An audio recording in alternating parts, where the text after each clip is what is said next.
사무엘상 17장 12절부터 19절까지 제가 읽습니다. 다윗은 유다 베들레헴 에브라 사람 이세라 하는 자의 아들이었는데, 이세는 사울 당시 사람 중에 나이 많아 늙은 자로서 8 아들이 있는 중 그 장성한 세 아들은 사울을 따라 싸움에 나갔으니, 싸움에 나간 세 아들의 이름은 장자 엘리압이요, 그 다음은 아비나답이요, 제3은 삼마며, 다윗은 말제라. 장성한 3인은 사울을 쫓았고, 다윗은 사울에게로 왕래하며 베들레헴에서 그 아비의 양을 칠 때에 그 블레셋 사람이 40일을 조석으로 나와서 그 몸을 나타내었더라. 이새가 그 아들 다윗에게 이르되, 내 형들을 위하여 이 볶은 곡식 한 에바와 이 떡 10덩이를 가지고 진으로 속히 가서 내 형들에게 주고, 이 치즈 10덩이를 가져다가 그들의 천부장에게 주고, 내 형들의 안부를 살피고 증표를 가져오라. 때에 사울과 그들과 이스라엘 모든 사람이 엘라 골짜기에서 블레셋 사람과 싸우는 중이더라. 아멘. 사무엘상 17장에는 다윗과 골리앗의 이야기가 나와 있습니다.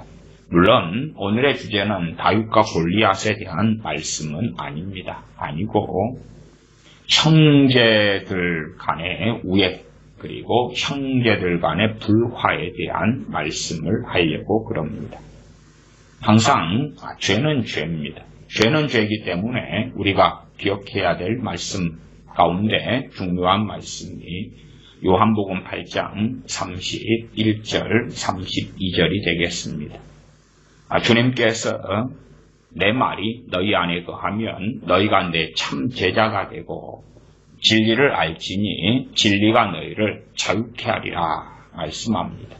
내 말이 너희 안에 거하면, 내 말이 하나님의 말씀 우리 안에 거해서 하나님의 뜻이 무엇인 줄 알고, 하나님의 뜻 그러면 이것이 하나님의 뜻이구나, 그것이 의지요. 의. 하나님의 뜻대로 사는 것을 의를 행한다 라고 말씀하고, 하나님의 말씀과 내가 이렇게 어그러져 있구나, 그 어그러져 있는 것이 하말티아 관역에서 벗어난 것, 그 관역은 하나님의 말씀이지요. 그 어그러지고 벗어난 것이 죄다 그 말이죠. 죄.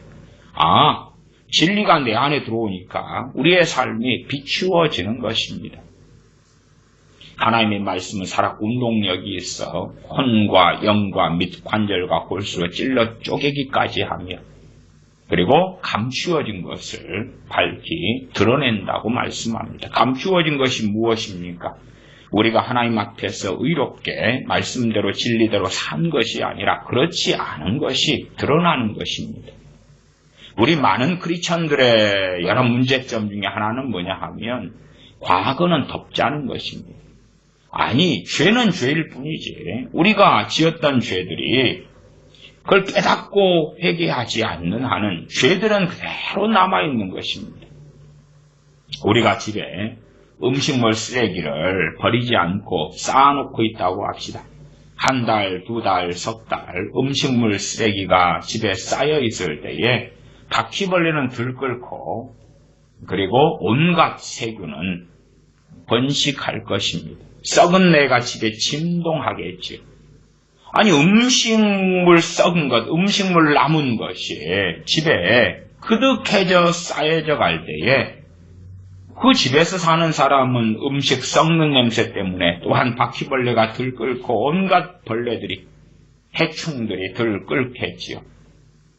그러면 어떻게 그 집에서 깨끗한 생활을 할 수가 있겠습니까?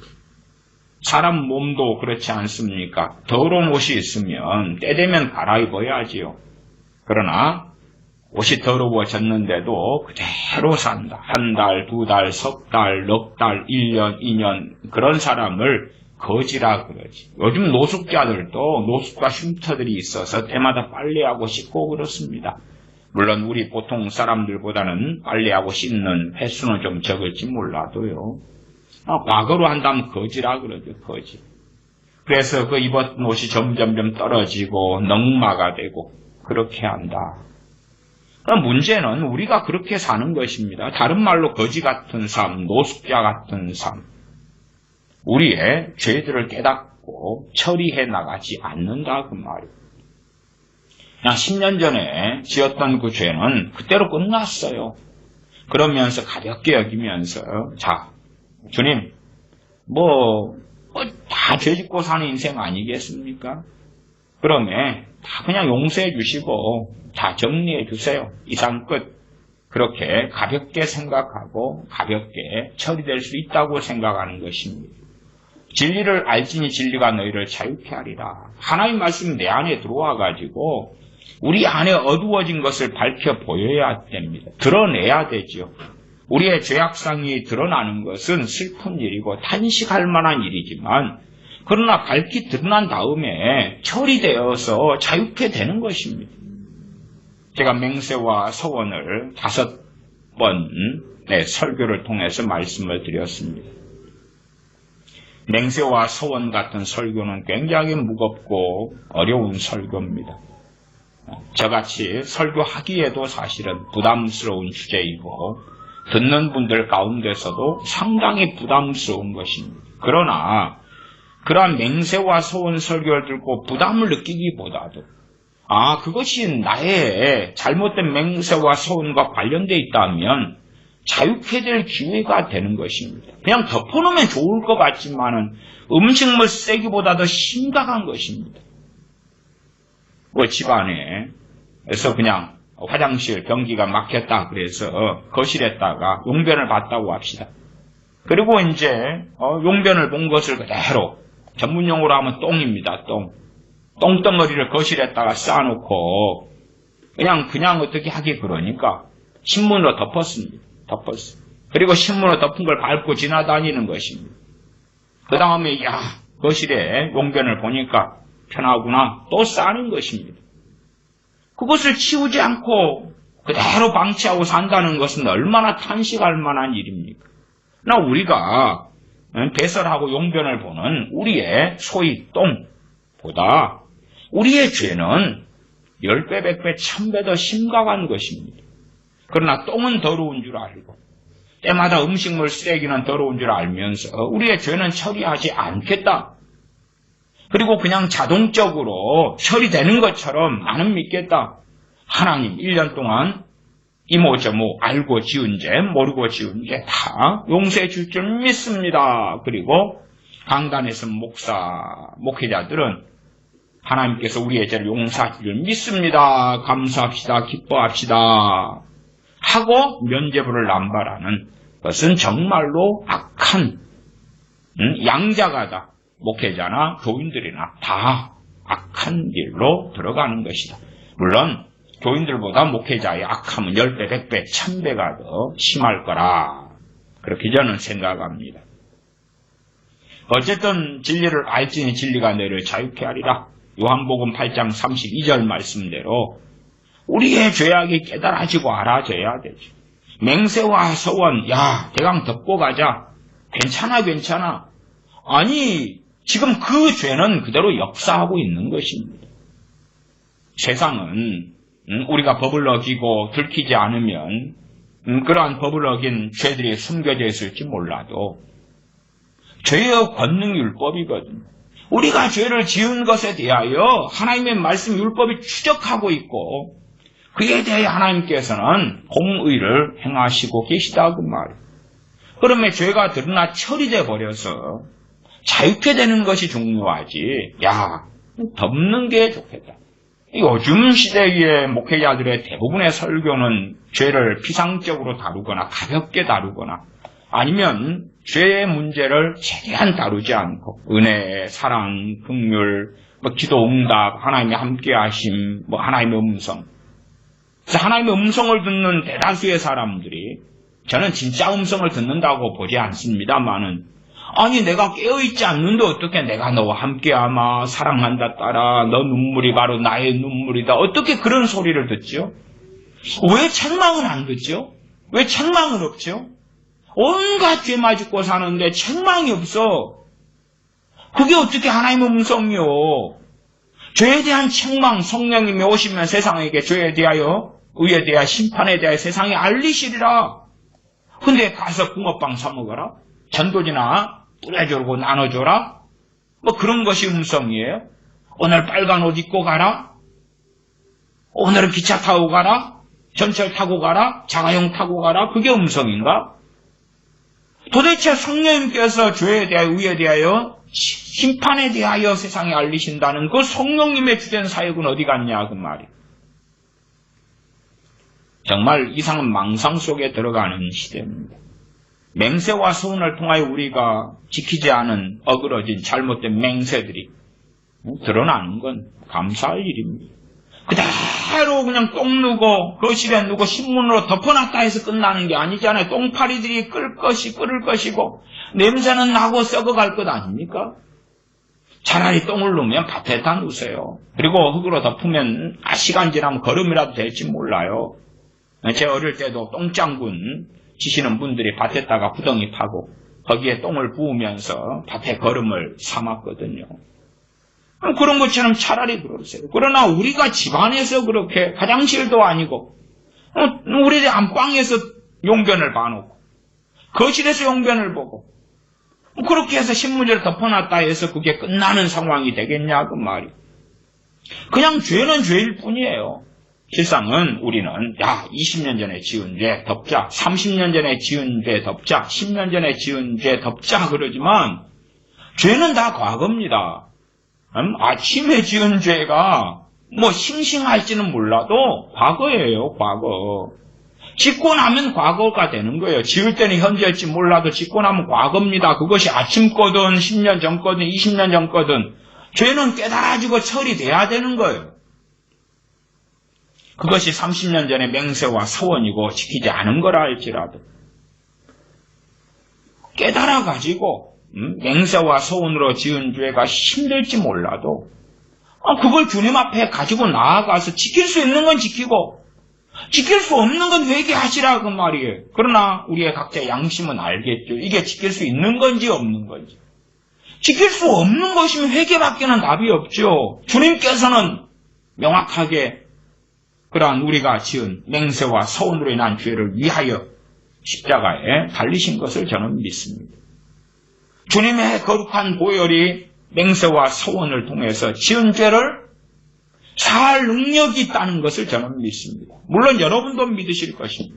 그러나 최소한 그 죄의 경중이 어떠한 줄 알고 애통하는 가운데 회개하는 것은 반드시 필요할 것이다. 나아가서 지금이라도 지킬 수 있는 것은 회개합니다 하고 하나님 앞에서 범죄하지 말고 위선을 떨지 말고 지킬 수 있는 건 지키라고 말. 지킬 수 있는 건 지키라고 말. 그때 이제 무심 중에 맹세와 소원 가운데 제가 4번째 시리즈로 설교한 것이 아멘으로 짓는 심각한 그러한 죄들에 대한 주제 설교였습니다. 주로 이제 목회자들이 아멘 하세요 그러면서 아멘 혹은 어느 교회의 분위기가 목회자가 뭔 말만 하고 나면 아멘 하는 분위기라고 합시다. 그런 것은 속죄죄 가운데 무심 중에 짓는 죄예요. 무심 중에. 그냥 아멘이라는 것이 하나님의 맹세와 언약, 서약에 들어가거나 아니면 하나님께 정말 영광 돌리는 하나님을 경배하고 예배하는 데 쓰이는 아멘이라는 걸 인식하지 못하는 가운데 무심 중에 하는 것. 구약에는 속죄의 죄를 통하여 용서받았습니다. 그러나 신약에는 거룩하신 우리 주님께서 대속을 이루어 주셨고 그리고 주님의 이름으로 죄를 고백하며 회개하며 자백하며 용서받을 수 있습니다. 그러나 그 죄를 모른다면 회개가 가능합니까? 안 가능합니까? 가능하지 않아요. 그냥 내 모든 죄를 용서해 주세요. 이상 끝? 아니 그것이 정말로 가능하다면 우리는 그 순간에 바로 완전한 거룩에 온전한 거룩에 이르러 버리겠죠. 죄가 하나도 없는 무죄 상태로 바로 들어갈 거 아닙니까? 어떻게 그게 가능합니까? 우리의 영적 성장과 말씀을 통해 죄를 깨달아가고 알아가며 무엇이 의인지, 무엇이 죄인지, 무엇이 하나님을 기쁘시게 하는지 그렇지 않는지를 알아가는 것은 영적 성장과 함께합니다. 그래서 죄를 깨달아가며 의를 행하며 하나님을 기쁘시게 하는 것은 하나로 되어 있는 것이지 따로 떼어져 있는 것이 아닙니다. 오늘은 이제 이 죄의 문제들 가운데 우리가 보통 잘 생각하지 못하시는 죄인데 그 가운데 상당히 오래전부터 되어져 왔고 지속되어져 왔던 죄 가운데 형제간의 불화로 인한 그러한 죄를 다루어 보겠습니다. 형제간의 불화. 세상 저는 자녀 교육이나 많은 가정들의 자녀들을 보았을 때에 형제간의 우애가 있는 그러한 자녀들은 거의 보지 못했습니다. 일반적으로 형제들 사이에는 시기, 질투, 이간질 그런 것이 엄청 벌어지는 온상입니다. 그 다음에 우리는 그렇게 부모의 품 안에 형제들 간에 짓는 온갖 죄로 가득한 상태. 그 다음에 이제 성인 된 다음에 결혼도 하고 시간이 많이 지나갑니다. 그리고 그런 데는 다 묻어버리죠. 제가 서두에 말씀드렸습니다. 죄는 죄라고. 죄는 죄라고. 그리고 오래 묵은 죄일수록 음식물 쓰레기가 20년째 집에 쌓여있다고 생각해 보세요. 그러면 그것이 과연 끝나는 문제냐 그 말이에요. 아이고 그냥 음식물 쓰레기 몇십 년 쌓여있든지 말든지 간에 놔두십시다. 놔두고 사세요. 진리를 알지니 진리가 너희를 자유케 하라. 내 말이 너희 안에 거하면 참 내 제자가 되고. 주님 말씀이 우리 안에 거해서 말씀을 따라 행하고 살면서 죄를 깨달으면서 의를 행하면서 이 쓰레기를 치워야 될 거 아니에요. 죄라는 쓰레기를 치워내야 될 거 아니에요. 이렇게. 형제 간의 불화의 가장 일반적인 이야기로 한다면 비교, 열등감, 시기, 질투의 문제입니다. 일단은 자녀들이 몇 명 태어났다 그러면은 명확하게 외모가 달라요. 외모가 그냥 객관성을 동원했을 때에 누구는 누구보다 더 이쁘고 잘생겼어요. 그러면 비교가 됩니까 안 됩니까? 비교가 돼. 왜? 나보다 잘난 오빠를 주로 이제 이성 남녀보다도 이제 좀 현실 남매 이런 이야기도 아시는 분들은 아시죠. 이상적인 남매가 있지만 현실 남매는 전혀 그렇지 않지. 하나 더 이제 동성 남자 형제들 사이에 여자 형제들 사이에 애가 남매지간보다 상황은 더 심각할 때가 많습니다. 어쨌든 외모 누구는 잘났고 누구는 못났어. 상대적으로 그렇다 그 말이에요. 아무리 엄마 아빠가 이쁘고 잘생겨서 애들을 낳아서 전반적으로 소위 애들의 외모가 상향 평균화가 되었다 할지라도 거기에서도 잘나고 못남이 있는 거예요. 형제들은 날마다 얼굴을 보고 삽니다.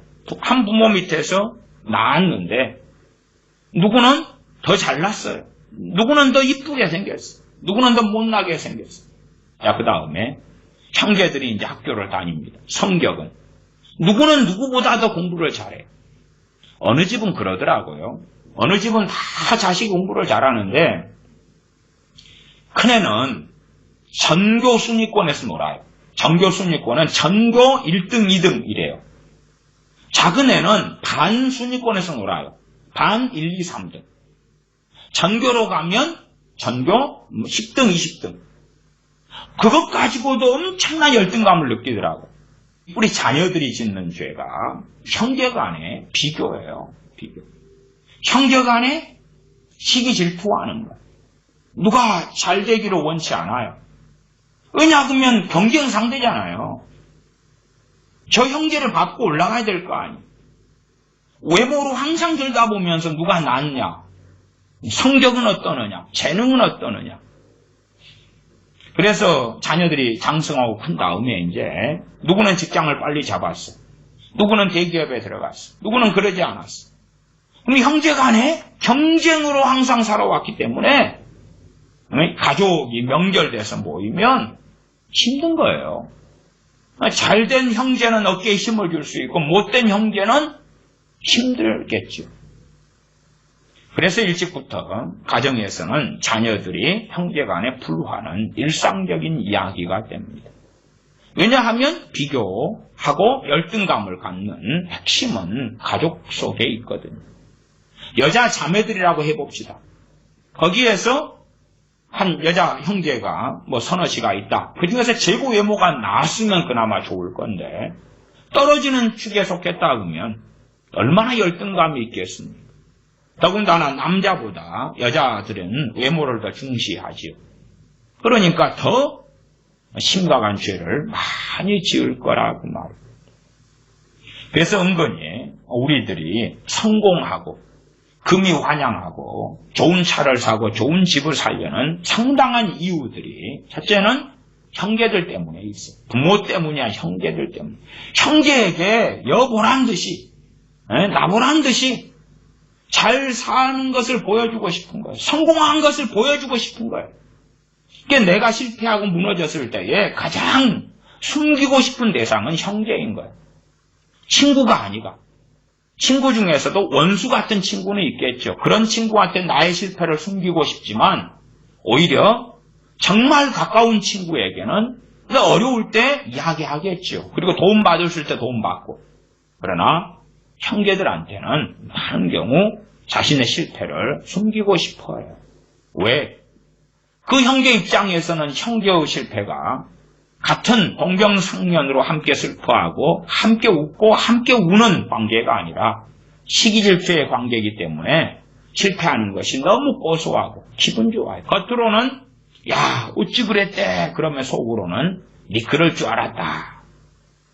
자기가 1등 해야 되겠네. 우물 안에서 끊임없이 죽을 때까지 형제들 사이에 경쟁하는 사람들을 저는 봐왔습니다. 우리 크리스천들이 죄를 짓는 가장 어릴 때부터 지어와서 심지어 분가하고 새로운 가정을 꾸미고 중년이 되고 노년이 되었는데도 그 시기 질투는 굉장히 강합니다. 명절 때 친인척들이 모이면 이제 나이가 든 부모 세대 입장에서는 누굴 통해 경쟁하냐 그러면 자녀를 통해 경쟁합니다. 그래서 자녀가 대기업에 들어가거나 인센티브를 회사에서 잘 받았거나 그러면 자식 자랑을 하는 거죠. 그 자식 자랑이라는 게 그렇습니다. 그래서 다른 형제의 자식, 조카가 되겠죠. 조카들이 잘못되었다 그러면 그걸 핑계로 해가지고 조카 하나가 예를 들어서 직장을 구하지 못했어요. 그래서 무직자로 있어요. 그럼 그 약점이 되니까 형제의 그 자식이 약점이 되니까 만났을 때 그 이야기를 꺼내는 거예요. 상처되는 이야기. 야 뭐시가 너 아직도 직장 없냐? 너 직장은 잡았냐? 뻔히 알면서 그래야지만이 상처되거든. 그래야지만이 우월감에 그냥 기분 좋거든. 내 자식은 대기업에 들어가서 지금 잘 나가고 있어. 근데 아직도 너 곧 나이가 30 넘어갈 거야. 그래가지고 어떻게 하냐? 또 자기 자식은 결혼을 잘 했어요. 근데 형제 자식이 아직 노처녀로 결혼을 안 했어요.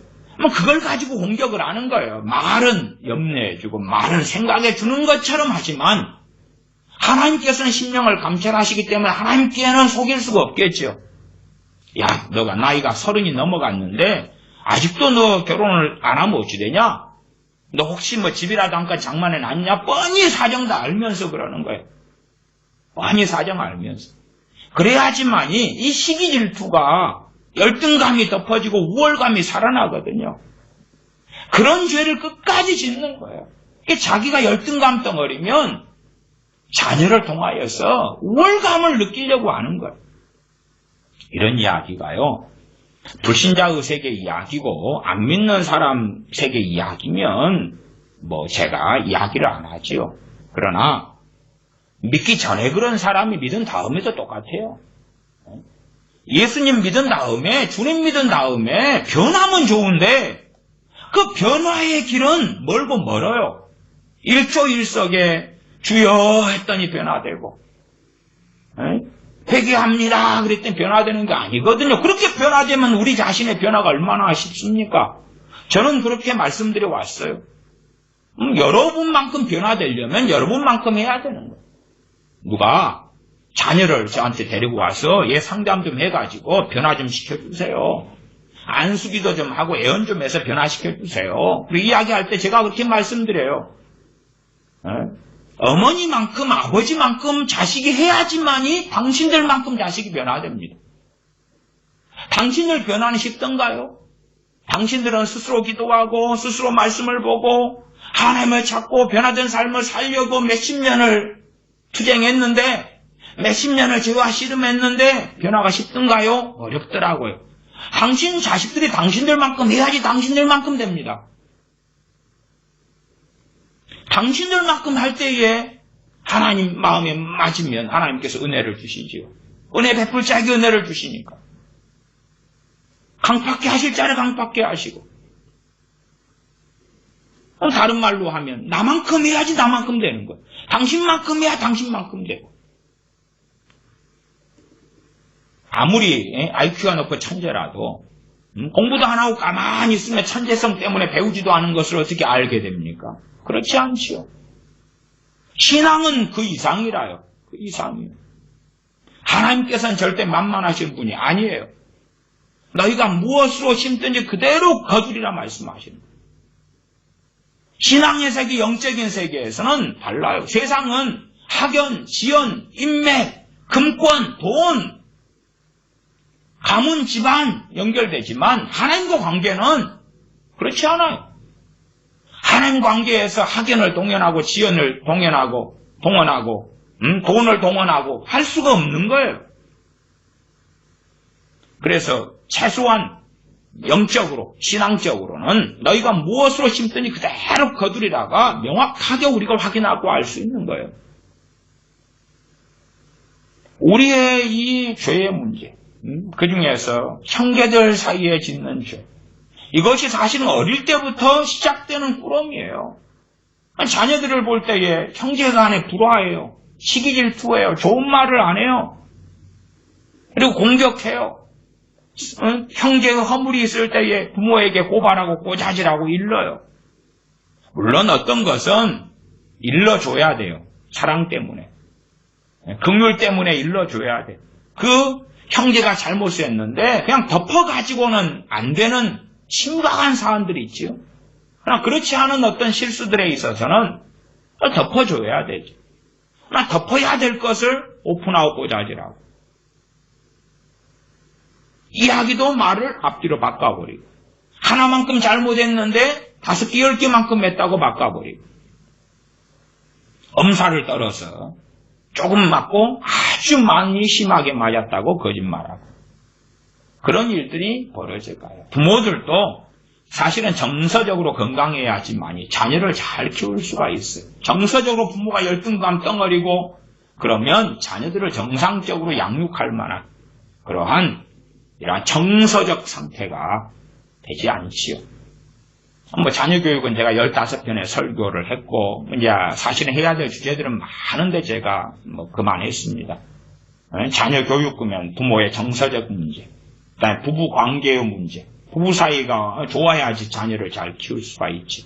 등등등 여러 주제들이 있어요. 그러나 한도 끝도 없고, 또 이야기한다 해서 그런 설교 한 편을 통해서 그냥 방향성을 알게 될 뿐이지 한 편 듣고 어떻게 막 변화되고 어쩌고 그렇지는 않으니까 그냥 한 15편 하고 대강 정리했습니다. 많은 이제 우리의 어떤 제가 지금 현재만이 아니라 어릴 때부터를 지금 말씀드리는 거예요. 많은 사람 열등감을 안고 살아갑니다. 이 열등감에 깊이 파고 들어가면 결국은 어디에서부터 그랬느냐 그럴 때에 형제들이에요. 형제들. 외모를 비교할 때에 나는 엄마를 닮았네, 아빠를 닮았네, 그리고 끝나는데 문제는 엄마, 아빠 닮은 내 동생이, 내 형이, 내 오빠가, 내 누나가 나보다 잘났거든. 아니 태어났는데 불공평하게 누구는 나보다 잘났거든. 그 다음에 옛날로 한다면 장자들은 유산상속을 많이 받았지요. 누구는 태어났는데 장자로 태어났어. 아니면 과거로 한다면 주로 오빠, 남자들은 공부를 시키고 여자들은 공부를 안 시켰어요. 돈이 부족하고 가난하니까 그런 이유가 많았어요.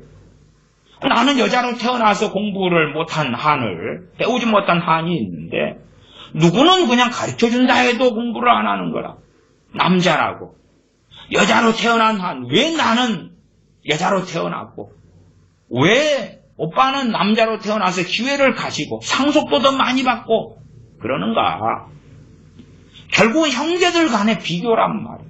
열등감이 심한 사람들을 보면 근원을 추적해 가면 친구가 아니에요. 친구가 아니에요. 형제예요. 형제. 그러니까 하루에도 10번씩, 20번씩, 30번, 50번, 100번씩 형제를 시기 질투하는 거예요. 형제를 시기 질투해요. 더 나아가서요. 심각한 죄를 짓는 사람들의 공통된 특징이 있어요. 그건 가족 간의 불화예요. 일찍부터 가족 간의 불화예요.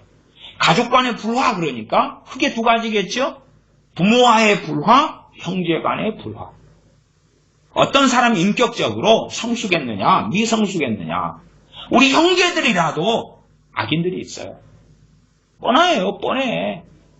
우리 형제들 가운데 악인이 있고, 우리의 가족 가운데도 악인이 있고, 심지어 내 남편이 악인일 수 있고, 내 아내가 악인일 수 있고, 내 부모가 악인일 수 있고, 내 자식이 악인일 수 있어.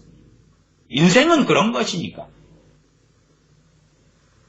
그러나 최소한 이제 내 형제가 부모가 이 골육 지친이 골육 친척이라 그러죠. 골육 친척이라 그럴 때 레위기 21장 22절에는 골육 지친 이렇게 나왔는데 골육 지친 그럴 때 골육 지친은 부모, 형제, 자식까지를 이야기하는 것입니다. 일반 친척들 말고 골육 지친이에요.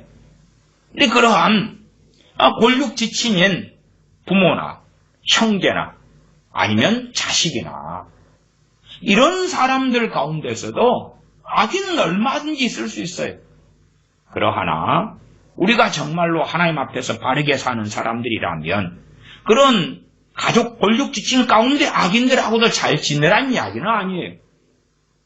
그러하나 최소한 우리가 사람의 도리는 알고 할 것이다 그 말이에요. 내 형제가 넘어지고 자빠지는 것에 대하여 고소하고 기분 좋고 신나는 일은 없을 거라 그 말이에요. 왜? 우리가 하나님의 사람이라면 그런 것이. 문제는 형제들 사이 어릴 때부터 무수하게 죄를 지어 오는 거예요. 시기 질투에. 그래서 정말로 이 악인들이나 인격이 갖춰지지 않은 사람들, 그런 사람들의 특징이 가족과의 골육 지친과의 불화예요. 그걸 딱 보면 알아요. 그러니까 뭐 남자 여자가 연애해서 막 좋아서 죽는다 그렇게 해도 항상 뭘 확인해야 되냐 그러면 연애할 때야 서로 다 비유 맞춰줄 수 있으니까. 그런데 자기의 가족하고 화목을 어떻게 이루는가를 봐야 돼. 그게 제대로 안 되는 경우에 저 사람은 좀 문제구나. 첫째 가장 먼저 확인할 것은 뭐냐 그러면 그래도 부모와의 화목이, 부모와의 화목. 부모와의 화목이 안 이루어지면 문제는 심각해요. 이건 좀 오늘 말씀에 좀 다른 방향이 됩니다만은 예를 들어서 자 내가 어떤 아가씨하고 나란 어떤 그 청년이 자 연애를 한다고 합시다. 근데 그 아가씨가 아빠하고 사이에 불화해요. 그러면 연애할 때는 괜찮을지 몰라도 결혼한 다음에는 안 맞아요. 안 맞아. 여자들이 자기 아버지하고 불화하면요 남자들하고 쉽게 잘 못 지내요. 남자들의 말들에 쉽게 상처받아요. 연애할 때는 그나마 좀 나아요. 소위 콩깍불이나 이런 게 씌어가지고 왕자병, 공기병 상대방이 백마탄 왕자처럼 보여서 이렇게 덮어져요. 덮어지는데 저 여자가, 저 아가씨가 자기 아버지하고 최소한 화목한 일을 봐야 돼. 근데 불화하다 그러면은 남자들하고 결혼생활 하는 것은 정말 쉽지 않아. 마찬가지예요. 남자예요. 남자인데 자기 엄마하고 불화해. 엄마하고 불화하면 물론 마마보이가 되면 그것도 안 돼요. 그건 아주 심각하지. 옷 사는데 엄마한테 전화하고 그러면 그때는 이미 그건 엄마의 부속품에 불과하니까 그건 안 되는 거고. 근데 어머니하고 불화해, 아들이. 그런 남자하고 만나면 절대 안 돼. 마마보이하고도 만나서는 안 되고, 마마보이. 그건 가장이 될 준비가 안 돼버린 거예요. 그러면 그런 사람, 마마보이하고 결혼해버리면 시어머니의 간섭 때문에 그 가정은 배가 산으로 가버려. 그건 이제 답이 없어, 그건. 근데 마마보이는 아니해야 될 것. 마마걸이 돼서도 안 될 것. 파파걸도 안 될 것. 그건 기본 상황이고. 나아가서 화목한가 불화한가를 봐야죠. 화목한가 불화한가.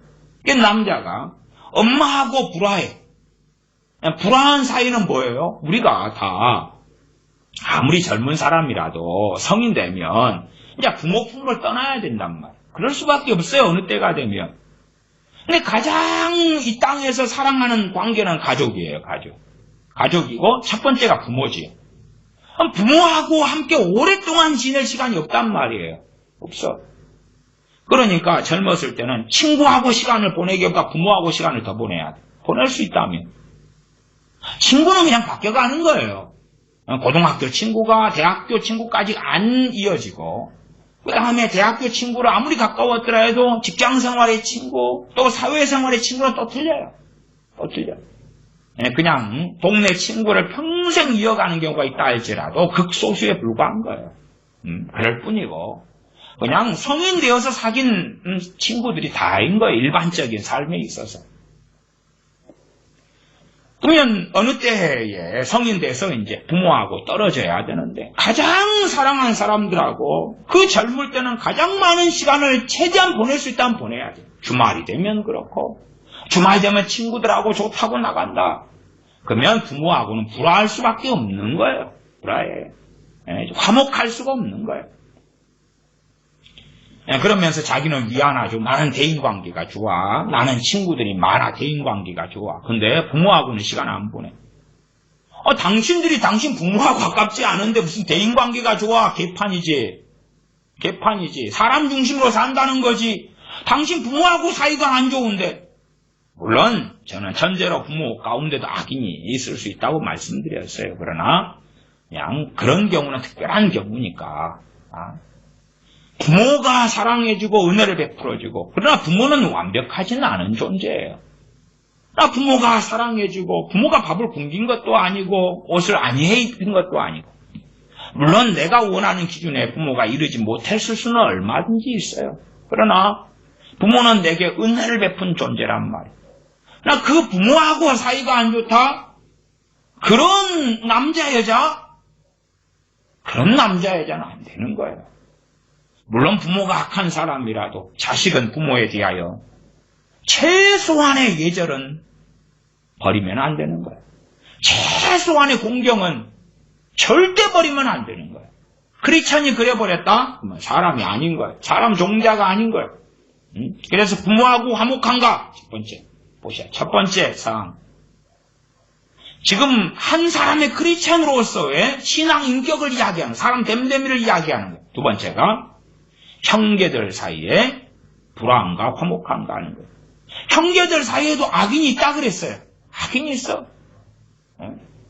그러나 최소한의 어느 사람이 크리스천이라면 다른 형제가 내게 뭘 해주는가 이전에 내가 나의 골육지친인 내 형제들을 사랑하는 것, 내가 해야 될 최소한의 도리 가운데서 그걸 이야기하는 거예요. 최소한의 도리 가운데서 형제의 허물을 덮어주고 또한 형제에게 도움이 필요할 때에 도와주는 거예요. 잠은 도울 능력이 있어야 되는 건 전제입니다. 도울 능력이 없는데 어떻게 도와요? 근데 잠언 17장 17절에 형제는 위급한 때를 위하여 낳느니라 그랬어요. 위급한 때를 위하여 낳다. 정말 형제가 위급할 때, 위급한 일을 당했을 때에 누구에게 손을 뻗칠 수 있겠어요?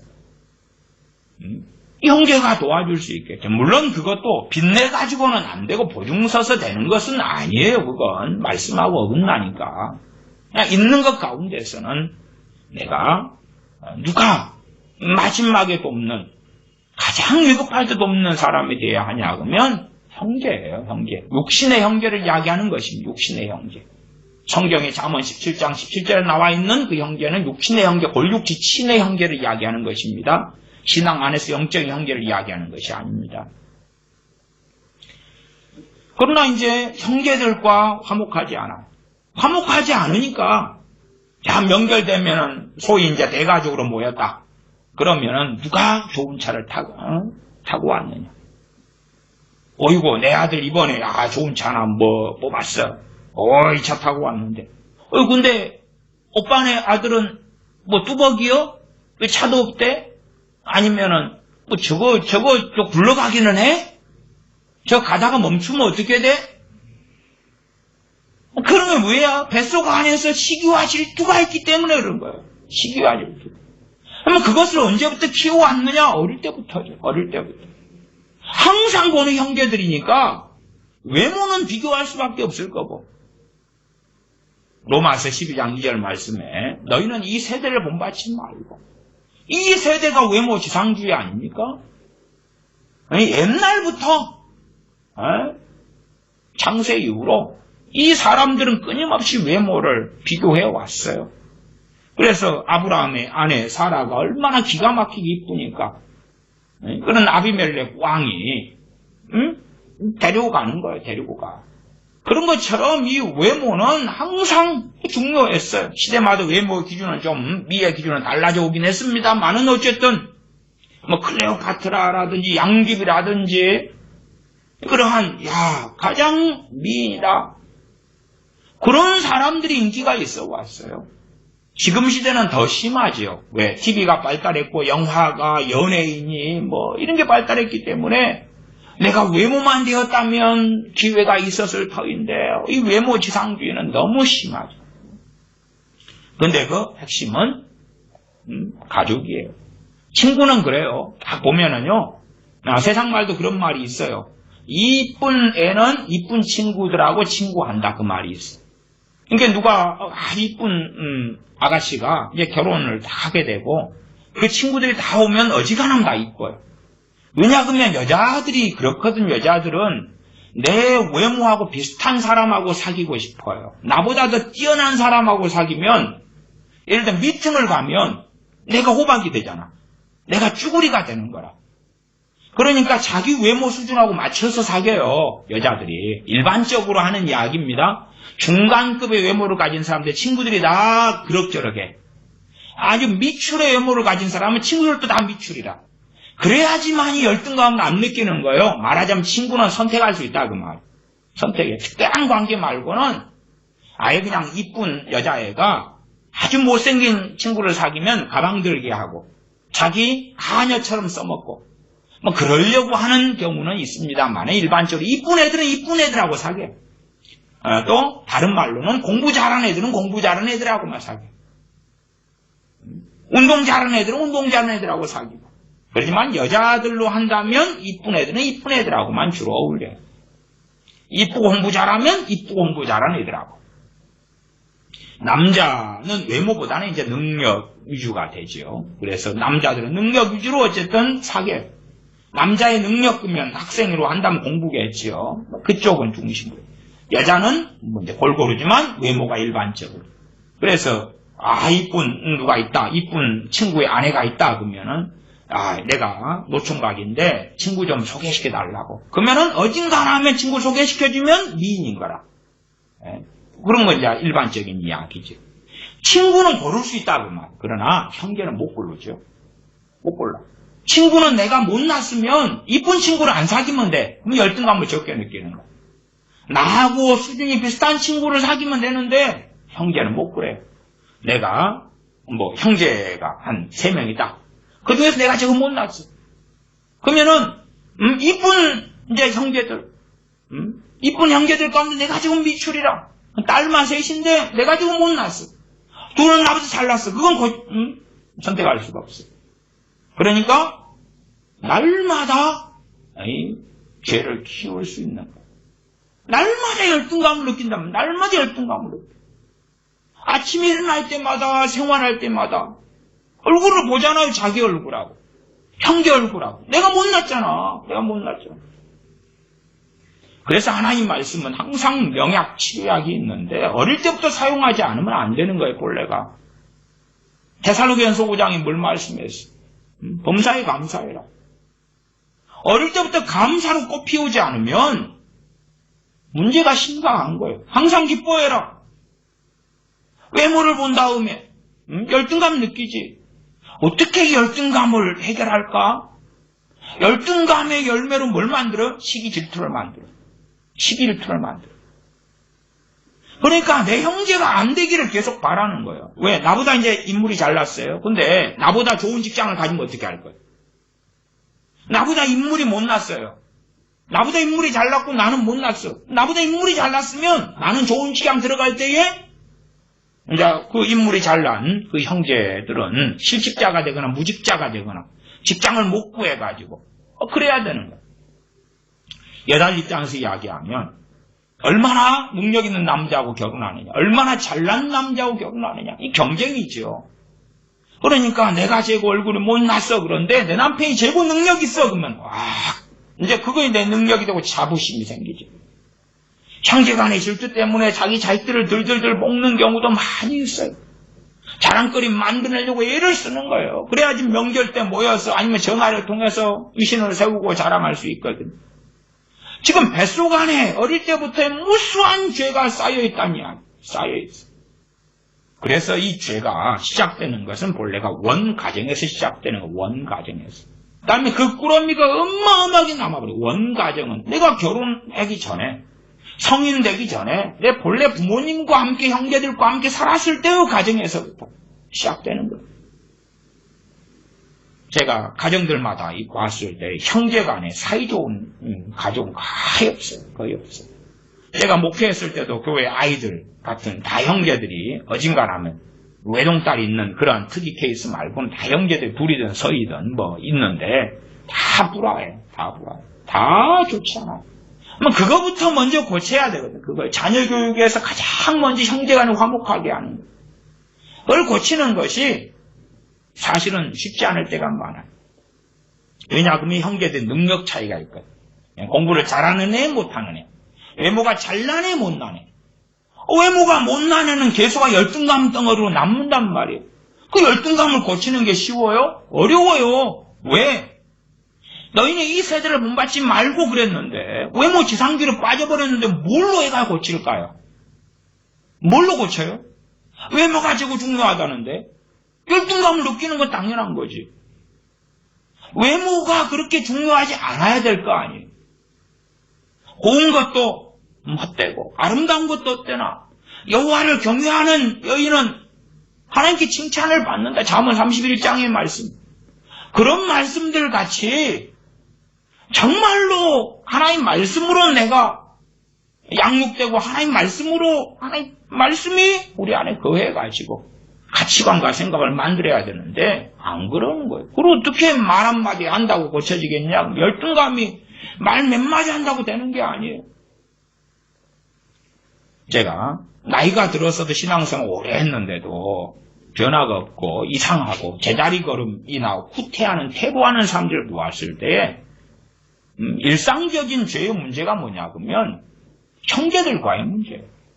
이제 나이가 들면 형제들 볼 시간이 없죠. 볼 일이 없어. 나이가 들어서 장년 됐고 결혼했고 애들 키우는데 바쁘고 볼 일이 없는데 죄의 시작이 그렇다고 말이에요. 시작이. 그래가지고 수십 년을 키워온 거예요. 수십 년을 키워왔어. 여자들이다 그러면은 네 남편 월급 얼마 받아? 중소기업에서 요즘에 과장인데 돈 250 받아. 내 남편은 350씩 받아. 그 다음 대기업에 이번에 승진 또 했어. 인센티브 이번에 2천만 원 나왔어. 어떻게 하면 자랑해서 상대방을 멸시하고 나는 우월감을 느끼고 그럴까?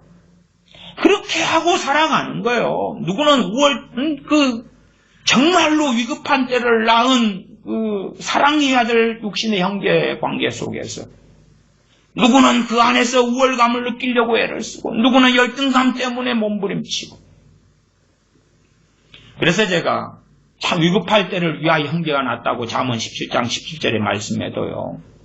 어느 사람들이 위급할 때가 되었을 때 형제에게는 알리지 말아라. 이순신 장군께서 돌아가실 때 나의 죽음을 적에게 알리지 마라 했던 것처럼 형제들이 그러더라고. 형제들이 내 어려움을 친구에게는 이야기하면서 내 어려움을 형제들에게는, 나의 골육 지친 형제들에게는 알리지 말아주라. 알리지 말아라. 내가 그냥 감당하겠다고. 그래서 마치 우리가 교회에서 신앙생활 할 때 그렇잖아요. 슬픈 일, 어려운 일 있을 때에 얼굴에 드러내지 않잖아요. 드러내면 판단받으니까. 야, 저 사람 믿음이 없어가지고 내 가난한 것, 재정 상황이 안 좋은 것 이야기 못하잖아요. 감추는 것처럼. 누구한테 감추냐 그러면 내 골육 지친 형제한테 감추는 거야. 감추어야지. 안 그러면은 이게 약점이 돼가지고 공격당하거든. 내 자식이 이번에 그냥 회사에 원서를 이력서를 냈는데 12번째 떨어졌어. 감추는 거예요. 그걸 이야기할 수가 없는 거예요. 아니면 말을 돌려대가지고 공무원 준비한다 그러대. 아니면은 다른 시험 준비한다 그러대. 그래서 그래. 그러면서 말을 바꾸는 거예요. 그러나 열심히 회사에 원서를 내도 안 되는데 그 어려운 상황을 이야기할 수가 없는 거예요. 형제들에게는 나의 어려움과 나의 고통을 알리지 말아라. 요즘에는 믿음 안의 형제들은 교회에서도 그런 시대가 되고 말았지. 왜 자신의 육신의 형제, 위급할 때를 위하여 난 형제들에게 그걸 못 이야기하느냐? 죄가 서로 간에 그 꾸러미가 엄청 많기 때문에 그래요. 그래서 형제들보다는 누구를 찾아요? 친구들을 찾죠. 형제들보다는 친구들과 가까운 거예요. 친구들과 가까워. 마음을 터놓는 사이는 친구들이고 형제는 아니게 되는 거예요. 성경에서도 이 형제 간의 문제는 끊임없이 일어납니다. 다 하나님의 사람들의 자식들의 문제예요. 처음 사람 아담의 자식인 가인과 아벨 사이에서 가인이 동생 아벨을 죽이죠. 하나님의 사람인 그 아브라함의 큰아들 첩을 통해서 하갈을 통해서 낳지만 이스마엘과 이삭 사이의 문제. 그 다음에 이삭의 두 아들인 에서와 야곱 사이의 문제. 야곱의 아들들과 요셉 사이의 문제. 계속하여 문제는 벌어져요. 누가 하나님의 사람이라 그래서 그 자식들이 다 그냥 거룩하고 멋지고 대단하고 그렇지 않지요. 왜? 사무엘 선지자의 자식들은 악한 자들이었고 엘리 사사 엘리 제사장의 아들들은 불량자들이었고 그런 문제는 계속 벌어져 왔어요. 하나님의 마음이 아픈 다윗의 자식들은 어찌 됐나요? 개판 5분 전이었어요. 심지어 솔로몬 같은 사람도 늙었을 때에 하나님을 등지고 떠나버리고 우상숭배로 나아가 버렸지. 그런 것처럼 하나님의 사람들의 자식들이라 해서 해피엔딩 하거나 형제간의 사이가 좋거나 그렇지 않았어요. 제일 온상기 중에 하나가 뭐냐 그러면 가족이었고 그 중에서 이제 오늘 말씀드린 것은 형제들과의 불화단 말이에요. 그 안에서 열등감과 우월감과 시기질투와 이간질과 온갖 악을 거기서 배우는 거예요. 온갖 죄악을 거기서 배워가지고 눈덩이처럼 굴려가지고 성인 되어 사는 거거든. 성인 되어 사는 거거든. 그러니까 내가 형제들과 불화했어? 내가 자식을 낳았는데 내 자식들이 불화해. 심은 대로 거두지. 그런 정말 비극적인 일들이 계속하여 벌어져 왔다. 오늘 사무엘상 17장에는 다윗과 골리앗의 이야기가 나온 본문에 다윗과 골리앗이 아니라 다윗과 그의 형들과의 문제. 다윗의 아버지인 이새는 아들이 8명이 있었습니다. 8명 가운데서 다윗은 마지막 8번째 아들이었습니다. 우리 같으면 막내를 끔찍이 사랑했을 것 같은 나이 차이가 많잖아요. 이새가 늙었을 때 낳았습니다. 다윗을. 근데 다윗은 천시받았고 잊혀졌고 버려진 자식이 되었습니다. 형들도 다윗을 좋아하지 않았어요. 아버지도 그랬고. 그 다윗과 형제들 이야기가 있는 본문이 사무엘상 17장입니다. 17장 12절부터 좀 길게 읽어야 되는데 짧게 읽었습니다. 17장 12절부터 읽어갑니다.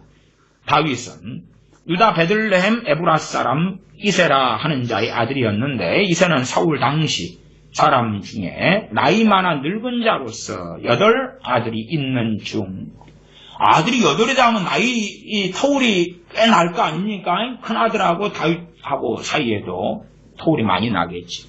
제 어머니께서도 큰 외삼촌하고 나이 차이가 20살, 20살 차이 났습니다. 그래서 외할머니께서 40에 낳으셔가지고 외할머니하고는 40살 차이. 또 외삼촌하고는 20살 차이 그랬어요. 그런 것처럼 또 제 부친께서도 선친께서도 막내셔가지고 그러한 큰아버지들하고 나이 차이가 좀 많이 났어요.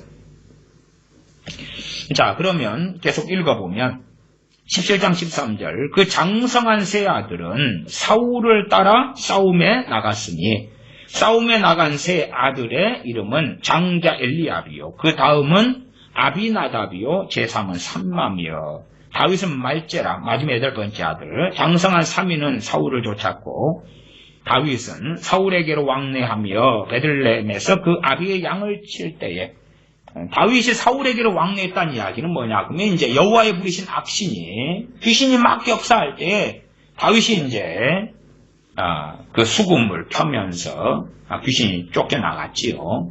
그러니까 그런 일로 사울 왕에게로 이렇게 왕래를 했다 그 말이에요. 베들레헴에서 그 아비의 양을 다윗은 치고 있었다. 16절 그 블레셋 사람이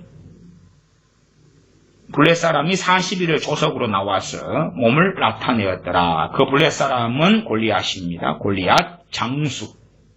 블레셋 장수 골리앗. 17절 이새가 그 아들 다윗에게 이르되 내 형들을 위하여 이 볶은곡식 한 에바와 이 떡 10덩이를 가지고 진으로 속히 가서 내 형들에게 주고 이 치즈 10덩이를 가져다가 그들의 천부장에게 주고 내 형들의 안부를 살피고 증표를 가져오라. 때에 사울과 그들과 이스라엘 모든 사람이 엘라 골짜기에서 블레셋 사람과 싸우는 중이더라. 그때에 이제 다윗이 여차여차하니 갔습니다. 23절로 건너갑니다. 23절. 군대에 가서 이제 22절에는 군대로 달려가서 형들에게 문안합니다. 요즘 군대 같으면 면회는 될지 몰라도 전쟁 중에 면회는 안 되겠죠. 그러나 또 이렇게 군인들하고 대화는 안 될 텐데 과거에는 이렇게 되었던 모양이에요. 23절. 그들과 함께 말할 때에 형들하고 함께 말할 때 마침 블레셋 사람의 싸움 도두는 가드 사람 골리앗이라 하는 자가 그 항오에서 나와서 전과 같은 말을 하며 다윗이 들으니라. 이스라엘 모든 사람이 그 사람을 보고 심히 두려워하여 그 앞에서 도망하며 더러는 가로되 너희가 이 올라온 사람을 보았느냐 참으로 이스라엘을 모욕하러 왔도다. 그를 죽이는 사람은 왕이 많은 재물로 부하게 하고 그 딸을 그에게 주고 그 아비의 집을 이스라엘 중에서 자유하게 하시리라. 다윗이 26절 곁에 섰는 사람들에게 말하여 가로되 이 블레셋 사람을 죽여 이스라엘의 치욕을 제하는 사람에게는 어떠한 대우를 하겠느냐. 이 할례 없는 블레셋 사람이 누구 간데 사실은 하나님의 군대는 모욕하겠느냐. 이렇게 다윗은 이야기합니다. 그때에 이제 큰아들 다윗의 형이죠. 장형 맏아들 장형 엘리압 28절로 갑니다. 장형 엘리압이 다윗의 사람들에게 하는 말을 들은지라.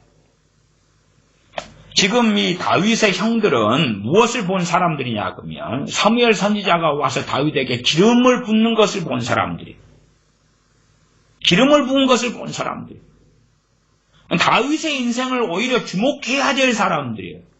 그러나 그런 게 아니죠.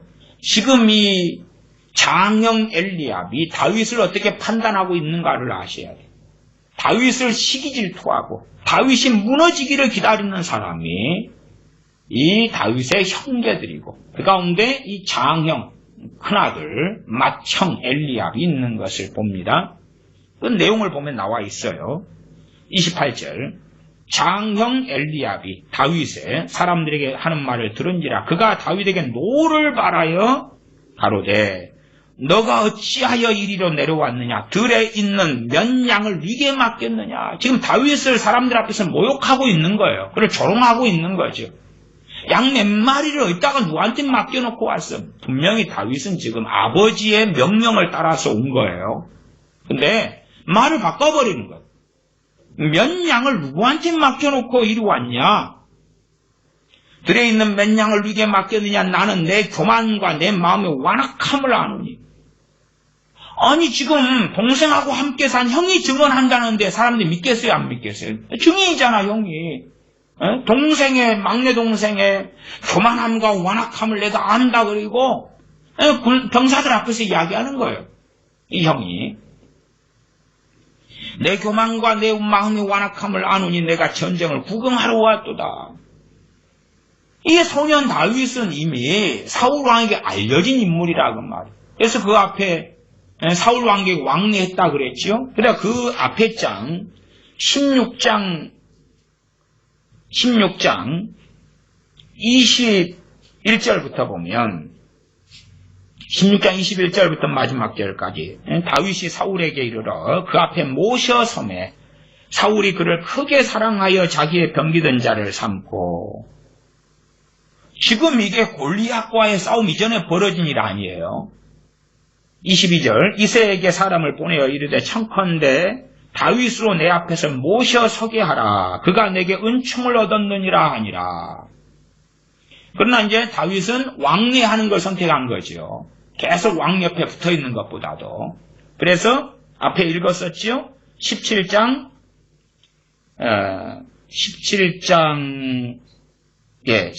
15절이었죠. 다윗은 사울에게로 왕래하며 베들레헴에서 그 아비의 양을 칠 때 이랬죠.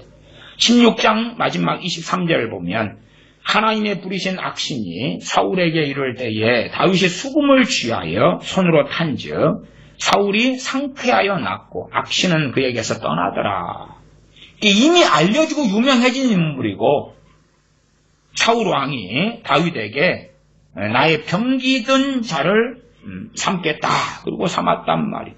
그러니까 형들이 동생이 잘 되는 꼴을 어떻게 봅니까? 이미 이 다윗은 알려진 자가 되었고 그 다음에 왕에게 인정받는 자가 되었어요. 그러나 이제 그러면서도 다윗은 그래도 양을 함께 치는 일을 선택했다 그 말이에요. 그러면서 양을 치면서 하나님 앞에서 자라가며 하나님을 알아가는 시간들을 보내었다 이렇게 저는 이해합니다. 그러니까 형들이 시기하고 질투할 조건을 갖추었어요. 그래서 장형 엘리압은 전혀 다윗을 정반대로 판결하고 판단하고 생각하고 이해하고 그래서 사람들에게 거짓 증인이 됩니다. 물론 이 엘리압의 입장에서는 큰형 엘리압의 입장에서는 내가 다윗을 보는 것은 진실하도다 그렇게 믿지요. 이건 내가 보는 게 정확히 맞아. 나는 내 동생이 태어날 때부터 봤어. 내 마지막 동생 막내 동생이고 난 태어날 때부터 저 다윗이 하는 못돼 처먹은 행동들을 난 다 봤어. 그래서 정말로 강력한 이간질은요. 형제들의 이간질이 가장 강력한 것입니다. 왜요? 거짓 증인이 얼마든지 쉽게 될 수 있기 때문에 그래요. 나는 보았는데 어릴 때부터. 주님께서 나사렛 동네 가셨을 때도 나사렛 사람들이 그렇게 말하잖아요. 어릴 때부터 우리 다 봤어. 저 예수라는 저 사람 다 보았어. 그 형제들도 다 보고 다 알아. 자기 죽은 목수였던 요셉도 알아. 그 아내 마리아도 알아. 우리하고 또 그 형제들이 함께 살고 있고 누이들도 함께 살고 있어. 그런 것처럼 형제들의 이간질은 강력합니다. 왜냐하면 내가 증인이거든. 겉과 속이 달라. 못돼 처먹었어. 교만해. 오, 형제들이 말하니까 옳겠지. 실제로 대한민국 정치계에서도 좋은 사람들이 그 형제들을 통하여서 이 정말 악한 자들의 사주를 받아가지고 형제들이 돈 받아먹고 거짓 모함을 할 때가 얼마나 많았습니다. 형제들이 모함하면 얼마나 효력이 있는지 몰라요. 특별히 좌파들이 그 A라는 사람이 있으면 A라는 사람이 형제 가족을 이용해가지고 이간질을 해오는 악한 모략을 짜왔던 전례들이 상당히 많습니다. 왜냐하면 형제들 가족들의 말은 굉장한 파급력이 있고 듣는 창중들로 하여금 신뢰성을 많이 가지기 때문에 그렇습니다. 참 이상하잖아요. 왜? 형제들은 대부분 서로 간에 색안경을 끼고 있기 때문에 그렇습니다. 시기열토하는 관계인데 똑같은 사건을 경험하고 보고 듣고도 어떻게 하면 내리 깔아뭉개야 되잖아요. 그래야지 내가 올라갈 거 아닙니까? 내가 위에 형제보다 인물이 못났어. 그러면 내가 제 형제의 약점을 가지고 공략하고 공격해야 돼. 없는 것도 만들어내고 있는 것은 더 침소봉대. 더 크게 확장시키고 확대시켜서 해야 돼. 그렇게 해야 되니까 그런 죄들을 계속 짓는 거죠. 다시 28절로 돌아가면은 하반에 들에 있는 몇 양을 누게 맡겼느냐 나는 내 교만함과 내 마음의 완악함을 아노니 너가 전쟁을 구경하러 왔도다. 너가 전쟁 구경하러 왔다. 나는 내 교만과 내 마음의 완악함을 아노니. 지금 사무엘 선지자가 와서 다윗에게 기름을 부은 것은 그렇게 어마어마하게 오래되지 않습니다. 다윗도 지금 10대 때의 이야기고 그리고 마찬가지로 기름을 부었을 때도 그로 몇 년 안에 벌어진 일이다 최소한. 그 정도 이야기밖에는 아니에요.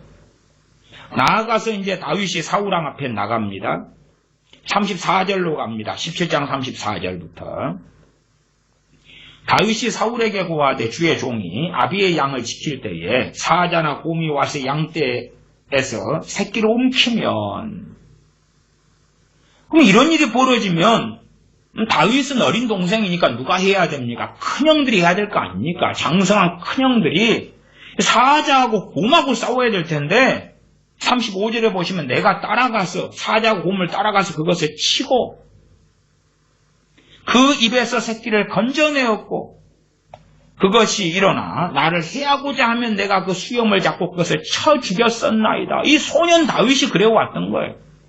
그런데 형들이 인정합니까? 안 합니까? 안 합니다. 이 대표로서 제가 이 장형 엘리압의 사례를 든 것입니다. 인정 안 해요. 인정 안 해요. 심지어 믿지도 않았을 수도 있겠죠. 이 왕 앞에서 그 왕 사울 왕하고는 당연히 안면이 있고 그 다음에 잘 아는 사이죠. 그러나 이것은 공적인 자리이기 때문에 사울 왕만이 아니라 전쟁의 장수들도 다 모여있는 공적인 자리이기 때문에 공적으로 이야기하는 것을 아셔야 됩니다. 36절 주의 종이 사자와 곰도 쳤은즉 사실은 하나님의 군대를 모욕한 이 할례 없는 블레셋 사람이리까 그가 그 짐승의 하나와 같이 되리이다. 또 가로되 여호와께서 나를 사자의 발톱과 곰의 발톱에서 건져내셨은즉 나를 이 블레셋 사람의 손에서도 건져내시리이다. 단지 어리석은 사람들은 야 소년 다윗이 물맷돌로 골리앗 죽였다. 우와 기적이야 기적. 아니 이미 다윗은 사자나 곰도 때려잡았어요. 지금같이 현대식 무기인 총이 있고 수리탄이 있고 미사일이 있고 그런 때가 아니었고 무기도 제대로 없었던 때에 이 사자나 곰을 쳐 죽이고 그렇게 해왔다 그 말이에요. 그런 사람이 이제 물맷돌로 골리앗을 죽였던 것입니다. 사무엘상 16장으로 가면 16장에가 다윗이 기름 부음 받은 사건이 나와 있지요. 17장은 다윗과 골리앗이고 16장이 기름 부음 받은 사건이고 16장 사무엘 선지자가 와서 그래서 기름 부은 사건 보겠습니다. 16장 6절로 갑니다. 그들이 오매 그들은 사울과 그의 아들 이새와 그 아들들입니다. 5절 하반에 이새와 그 아들들을 성결케 하고 제사에 청하니라. 6절 그들이 오매 이새와 아들들이 왔지요. 사무엘이 엘리압을 보고 엘리압은 큰 아들이죠. 장형 엘리압이었죠. 다윗에게는 엘리압을 보고 마음에 이르기를 여호와의 기름 부으실 자가 과연 그 앞에 있도다 하였더니 와 너무 대단했어요. 그냥 사무엘 선지자가 보고 홀딱 반해볼 정도의 사람이 엘리압이에요. 이게 자기 자신의 우월감이나 아니면 자신감은 이 엘리야시 얼마나 충만한 사람이겠습니까? 잘난 거죠, 그냥. 아니, 우리가, 이야, 홀딱 반할 정도면, 영화에 나오는 그러한 주연 배우, 연예인들, 보면 우리가 쫙 반할 정도 아닙니까? 반할 정도. 제가 신학 대학원 다닐 때도 동기들이 어쨌든 한 100여 명 됐는데요. 그 중에서 제가 봐도, 와, 참 반할 정도의 멋지고 외모도 좋고 멋있고 이런 친구들이 몇이 있었어요. 저보다 한두 살 어리거나 두세 살 어리거나 그런 친구들 가운데서도. 와, 정말 참 대단하다. 외모나 성품이나, 이런 것들이 참 멋있었어요. 저 같은 저는 평범한 사람이어서 저 같은 보통 사람하고는 참 격이 다른 친구들이다 할 정도의 사람들이 두어 있었습니다. 근데 이 엘리압은 그런 사람보다 훨씬 탁월했어요. 그러니까 사무엘 선지자가 보고 마음에 이르기를 여호와의 기름 부으실 자가 과연 그 앞에 있도다. 얼마나 탁월했어요. 그러니까 이새가 어깨에 그냥 뭐가 이렇게 풍풍하고 막 들어가는 거죠. 뽕이 들어가는 거죠. 뽕이. 아들들이 얼마나 대단해요. 7절 여호와께서 사무엘에게 이르시되 그 용모와 신장을 보지 말라. 내가 이미 그를 버렸노라. 버렸다 그 말은 악한 자란 이야기죠. 하나님이 버려버렸다고 이야기하잖아요. 하나님께서 버려버렸다고 이야기한 케이스가요. 종종 나오지요. 그 중에 한 명이 어느 때에 대해서 사울 왕을 하나님이 버려버렸다 그러는데 지금 엘리압은 한참 청년 때 아닙니까? 근데 하나님이 버려버렸다 그래요. 하나님이 버려버렸다 그래요. 사무엘 선지자가 요즘식으로 하면 그냥 하나님 왜 버립니까? 왜 버립니까? 회개하면 되지. 왜 버립니까? 하나님이 변화시키면 되지. 왜 버립니까? 나중에 이것 가지고도 제가 언제 설교는 하겠습니다. 내가 이미 그를 버렸노라. 버렸노라. 신장을 보지 말라. 내가 이미 그를 버렸노라. 나의 보는 것은 사람과 같지 아니하니 사람은 외모를 보거니와 나 여호와의 중심을 보느니라. 그러니까 이 잘나고 멋진 이 엘리압이 다윗을 판단하는 게 내 교만함과 내 강파감을 내가 안다. 내 완악함을 안다. 마음의 완악함을 안다. 마음의 완악함, 뱃속 안에 네가 얼마나 못돼 처먹은 그 심성을 가졌는지 그것이지요. 그렇게 이 엘리압은 보고 있어요. 그러니까 지가 지 자신에 대한 이야기인데 다윗 자기 막내 동생을 그렇게 보고 있다고 말이에요. 8절 이새가 아비나답을 불러 사무엘의 앞을 지나게 하며 사무엘이 가로되 이도 여호와께서 택하지 아니하셨느니라. 이새가 산마로 지나게 하며 사무엘이 가로되 이도 여호와께서 택하지 아니하셨느니라. 이새가 그 아들 7으로 다 사무엘 앞을 지나게 하나 사무엘이 이새에게 이르되 여호와께서 이들을 택하지 아니하셨느니라 하고 또 이새에게 이르되 내 아들들이 다 여기 있느냐. 이 중요한 사무엘 선지자를 만나는 자리 또한 사무엘 선지자 당시에 사사였습니다. 사사이자 선지자이자 제사장인 사람. 이런 사람이 이제 사사였다가 이제 왕경제도로 바뀌면서 사울 왕에게 이제 왕권이 갔지요. 그런데 이러한 탁월한 하나님의 사람이 왔는데 정상적인 아버지 같으면 아들 8명을 다 불러야 되는데 막내를 빼버리는 거예요. 또 형제 간에 우애가 있었다면 형제들이 나서서 이야기했겠죠. 특별히 이 맏아들이 엘리압이 아버지 다윗이 아직 안 왔습니다. 다윗 좀 불러야 되겠습니다. 아니면 다른 형제들이 아버지 다윗이 안 왔어요. 다윗이 이 중요한 자리 인맥 가장 큰 인맥을 맺을 그러한 자리에 다윗이 안 왔어요. 다윗이 안 왔어요. 다윗을 불러야 되겠습니다. 누가 말합니까? 아무도 안 합니다. 오히려 사무엘이 묻습니다. 사무엘 선지자가 묻기를 11절에 보면 내 아들들이 다 여기 있느냐? 이새가 그때 이야기 아직 말째가 남았는데 그가 양을 지키나이다. 사무엘이 이새에게 이르되 보내어 그를 오게 하라. 데려오라. 그가 여기 오기까지는 우리가 식사자리에 앉지 아니하겠노라. 그리고 이제 다윗을 불러오고요. 13절에 사무엘이 기름불을 취하여 그 형제 중에서 그에게 부었더니 이날 이후로 다윗이 여호와의 신에게 크게 감동되니라. 여호와의 신에게 성령님께 크게 감동되었는데 엘리압 같은 그 형제들은 알아봅니까? 못 알아봅니까? 못 알아보죠. 못 알아보니까 내 교만함과 내 마음의 이 완악함을 내가 아노라 그렇게 엘리압은 이야기하잖아요. 그리고 이러한 엘리압의 증언이 있다면 얼마나 신빙성이 있겠느냐 그 말이에요. 이 엘리압이 죄를 짓는데 그 죄 중에 핵심은 뭐겠어요? 동생과의 죄지, 동생과의 죄. 하나님은 이미 그를 버렸느니라 그렇게 말씀하시지.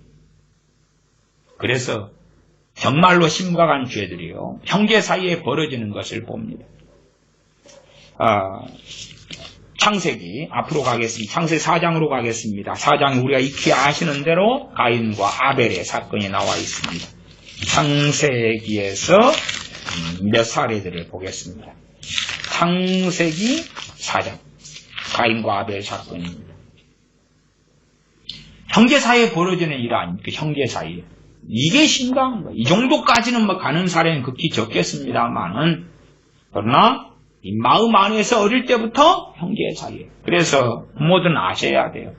야, 형제가 불화하다 그러면은 그런 상태에서 하나님의 사람은 안 된다는 건 아셔야 돼요. 영적인 사람은 거의 끝나버렸구나. 최소한은.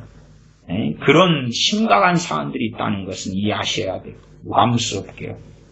또한 우리가 불화하게 살았을 때에, 그럴 때에 뭐 형제가 악인일 때 관계를 다 회복하라는 이야기는 아니에요. 그러나 우리가 하나님의 사람으로서의 최소한의 마음가짐과 바른 태도와 바른 행동, 바른 행실은 있어야 한다 그 말이에요. 창세기 4장 1절부터 8절까지만 짧게 봅니다. 아담이 그 아내 하와와 동침하며 하와가 잉태하여 가인을 낳고 이르되 내가 여호와로 말미암아 득남하였다 하니라. 그가 또 가인의 아우 아벨을 낳았는데 아벨은 양치는 자이었고 가인은 농사하는 자이었더라. 세월이 지난 후에 가인은 땅의 소산으로 제물을 삼아 여호와께 드렸고 아벨은 자기도 양의 첫 새끼와 그 기름으로 드렸더니 여호와께서 아벨과 그 제물은 연락하셨으나 가인과 그 제물은 연락하지 아니하신지라. 가인이 심히 분하여 안색이 변하니, 심히 분하여 안색이 변한 이유는 하나님보다는 동생 아벨 때문이에요. 왜? 아벨에 대한 시기 질투가 막 심했기 때문에 그러죠. 그래서 동생을 죽여버린 거예요. 죽여버린 거예요. 동생에 대하여 분개가 일어난 거죠. 여호와께서 6절 가인에게 이르시되 내가 분하여 하면 어찌미며 안색이 변하면 어찌미며 너가 선을 행하면 어찌 낯을 들지 못하겠느냐. 동생 아벨의 제사 가운데, 가인의 제사 가운데 악을 행한 게 있었다 그 말, 선을 행하지 않았다, 반대로 악을 행했다 그 말이에요. 선을 행치 아니하면 죄가 문에 엎드리느니라. 선을 행치 아니하면 죄가 문에 엎드리냐. 죄 지으면 죄가 문에 엎드린다. 죄의 권능 율법이고 마귀가 역사하고 하나님의 진노가 있고 징계가 있고 심판이 있고, 선을 행치 아니하면 죄가 문에 엎드린다. 죄가 찾아오는 거죠. 죄가 이어져 찾아오는 것이고 거기에 이어서 마귀는 끊임없이 공격하죠. 그냥 과거 10년 전, 20년, 30년, 50년 전에 일이라고 끝나는 게 아니에요. 죄는 죄인 거예요. 죄는 죄. 죄의 소원은 내게 있으나 너는 죄를 다스릴지니라. 가인이 그 아우 아벨에게 고하니라. 그 후 그들이 들에 있을 때에 가인이 그 아우 아벨을 쳐 죽이니라. 시기 질투를 어떻게 해왔어요? 다스리지 않고 점점점 키워왔어요. 당시에는 CCTV도 없고 증인도 없으니까 쳐 죽여버린 거지. 그 다음에 이제 내 아우 아벨이 어디 있느냐라고 4장 9절에 하나님 물으시니까 내가 알지 못하나이다. 내가 내 아우를 지키는 자니까 하나님 앞에서 뻔뻔하게 그러는 것입니다. 그것이 가인이 걸었던 길이에요. 그러니까 동생 사이에 시기 질투로 해서 어떠한 자가 됩니까? 동생을 살인하고 죽여버리는 자가 되는 거죠. 그리고 하나님 앞에서 강포하고 뻔뻔한 자가 되는 것입니다. 형제 간의 죄가 그렇게 무서워요. 그렇게 무서워. 그러나 형제 간의 불화를 부모가 잘 다스리지 못해요. 괜찮다고 생각하는 거지. 가장 가까운 사이가 자식이면 부모와의 사이. 때가 되면 다 헤어져. 20살 넘으면 주로 부모하고 못 살아. 뭐 그때 가장 행복한 시간을 부모하고 보내야 되는 거예요. 또 그 다음에 형제들 사이. 가장 화목하고 가까워야 될 사이. 그러나 유감스럽게 그러하지 않지. 창세기 25장을 갑니다.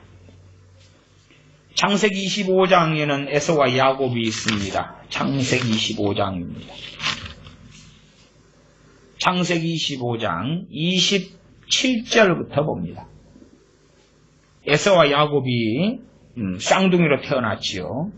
27절부터 봅니다. 그 아이들이 에서와 야곱입니다. 장성함에 에서는 익숙한 사냥꾼인 고로 들사람이 되고 야곱은 조용한 사람인 고로 장막에 거하니 이삭은 에서의 사냥한 고기를 좋아함으로 그를 사랑하고 리브가는 야곱을 사랑하였더라. 이제 편애가 시작돼요. 부모간의 편애가 시작되니까 더 형제간의 불화를 부추기죠. 더 부추길 수밖에 없는 것이 29절 야곱이 죽을 쑤었더니 에서가 들에서부터 돌아와서 심히 곤비하여 형이 이제 너무 들에 돌아왔는데 사냥감을 못 잡았어요. 너무 배고프고 곤비한 거예요. 그때 야곱이 죽을 썼어요. 팥죽이죠.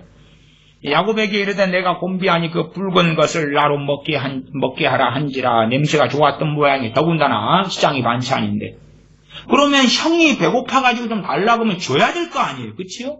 야, 기회는 이때다. 이 팥죽으로 장자권을 그냥 바꿔버려야 되겠다. 배고파가 지고 어떻게 할 거야? 달라 그러니까. 그리고 장자권 정도는 그냥 말장난 넘길 수 있다고 생각하는 이 세속적인 사람인 형 에서의 약점. 배고픔의 약점과 장자권을 가볍게 소홀히 취급하는 에서. 좋다. 이때다. 그러므로 에서의 별명은 에돔이더라. 야곱이 가로되 형의 장자의 명분을 오늘날 내게 팔라. 이 팥죽 한 것을 팔아라. 나중에는 그 원한까지도 다 겹쳐가지고 그리고 이 야곱이 어머니와 함께 짜서 형인 에서의 흉내를 내고 아버지 이삭의 축복을 받아버리죠. 그 다음에는 에서가 동생을 죽이려고 작정을 하지. 그래서 야복강 사건이 나중에 돌아왔을 때 벌어지기도 합니다. 두 때로 만들어서 이때를 치면 이때는 건지고 저 때를 치면 요 때를 건질 거다.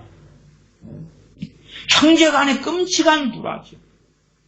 그리고 심지어는 이러한 불화가 지금 이 시대까지도 이어져 오고 있다는 사실이에요. 과거로 간다면은 이삭하고 이스마엘의 불화가 중동 땅과 이스마엘 족속인 이러한 이슬람 사람들이 저 사람들과 이스라엘 사람들과 불화로 이어져 오고 그 다음에 이 에서와의 불화가 에돔 족속과 이스라엘과의 불화로 이어져 내려왔다는 사실이에요. 창세기 37장입니다.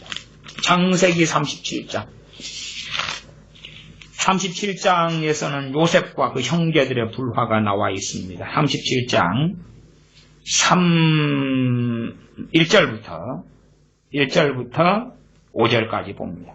야곱이 가나안 땅 곧 그 아비의 우거하던 땅에 거하였으니 야곱의 약전이 이러하니라.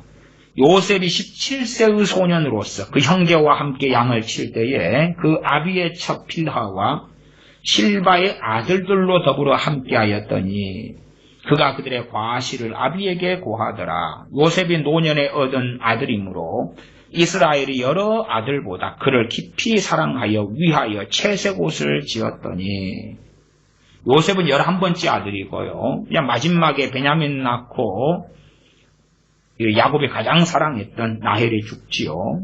그때가 이제 베냐민 12번째 아들이 됩니다. 4절 그 형들이 아비가 형제들보다 그를 사랑함을 보고 그를 미워하여 시기질투인 거죠. 막내 동생 당시로서는 요셉이 막내 11번째니까 그냥 사랑하고 그 다음에 또 요셉이 또 반듯하게 하기도 했어요. 더군다나 형제들의 과실을 아버지에게 또 고한 그러한 37장 2절의 일들도 있습니다. 어쨌든 그 야곱의 자식들이 제대로 잘못한 일들이 많아요. 그러니까 더 17살 된 이 요셉은 얼마나 더 이쁘고 어릴 때부터 더 얼마나 이쁘게 보였겠습니까? 더군다나 자기가 가장 사랑했던 아내인 라헬의 큰 아들이고요. 늦게 낳은 아들이고. 그래서 요셉이 야곱이 요셉을 끔찍하게 사랑할 때에 4절 그 형들이 아비가 형제들보다 그를 사랑함을 보고 그를 미워하여 그에게 언사가 불평하였더라. 요셉의 꿈을 꾸고 자기 형들에게 고하며 그들이 그를 더욱 미워하였더라. 이 꿈은 요셉의 자의로 꾼 것이 아니라 하나님께서 주신 꿈입니다. 그러나 꿈 이야기를 했더니 더욱더 동생을 미워했다 하는 것입니다. 그것이 이제 나중에 또 다른 어떤 비극적인 일들로 나아갔다, 흘러갔다 하는 것을 압니다. 미워했기 때문에 그 형들이 동생 요셉을 죽이려 하다가 그러다가 이제 노예로 이집트 애굽으로 팔아버리죠. 물론 하나님께서 그 악을 선으로 바꾸셨습니다만은 그럼에도 악은 또한 완악함은 언제나 그것 그대로다. 악은 악이고 죄는 죄다 그 말이에요. 물론 요셉은 형들이 용서하고 덮었습니다만은 그러나 아버지가 돌아가신 다음에 그 형들은 이제는 요셉이 자신을 어떻게 해버릴까봐 또한 자신과 자신의 자녀들을 어떻게 해버릴까봐 두려워서 벌벌 떨고 그 앞에 엎드려 절하는 그러한 슬픈 일을 보기도 합니다. 우리의 죄의 원천으로 흘러가면 어릴 때로 많이 흘러가고 이러한 어릴 때의 죄들이 이제 쌓아와서 우리는 성인 되고 장년 되고 심지어 노년 된 다음에 아닌 척 그렇지 않은 척 슬그머니 덮어버립니다. 그러나 우리가 정말로 하나님 앞에서 정상적이라면 형제간의 우애가 세상 골육지 친의 형제간의 우애가 우리가 있는가 없는가 또한 최소한 형제 가운데 완악하고 악한 자들이 있다 할지라도 우리가 최소한 해야 될 형제 간의 우애의 도리가 우리에게 있는가? 형제가 어려움을 당할 때 같이 속 시원하고 시원하게 생각하는가? 아니면 형제를 내가 도울 수 있을 형편이 있을 때에 정말 도울 수 있는 처지가 될 때에 내가 돕는가? 형제의 아픔에 골육지 친의 아픔에 내가 함께 참여하는가? 그렇지 않는가? 아니면 나는 어떤 사람인가? 최소한 형제들에 대하여 외모상으로든 능력적으로든 무엇으로든 열등감을 느끼는가? 열등감을 느끼는가? 시기 질투를 내가 가지는가? 그렇지 않는가? 그것이 우리에게 얼마나 그러한 무거운 또한 무서운 심각한 죄들이 쌓여져 있는가? 아니면 처리가 되었는가? 하는 것을 알 수 있는 바로미터가 되기도 할 것입니다. 기도하겠습니다. 아버지 하나님, 우리는 우리의 지나왔던 또한 심어왔던 것들이 현재를 만들고 미래를 만든다는 것을 자각하지 않은 채에 우리가 뿌린 대로 거두어 옴에도 불구하고 우리가 어떻게 뿌려왔던가를 생각지 않는 어리석음 속에 들어삽니다. 그 가운데 형제간의 불화, 형제간의 비교, 시기질투, 열등감, 우월감 등을 우리가 살펴볼지인데 우리의 죄가 너무도 크고 많습니다. 우리를 긍휼히 여겨주셔서 이러한 어리석은 죄악들이 또한 완악한 죄악들이 드러나고 깨달아지고 알아져서 우리가 진리 안에 거함으로 참으로 주님의 그 은혜와 긍휼을 따라서 자유함을 얻게 하여 주시옵소서. 새로움을 얻게 하여 주시옵소서. 우리 주 예수님의 이름으로 기도하옵나이다. 아멘.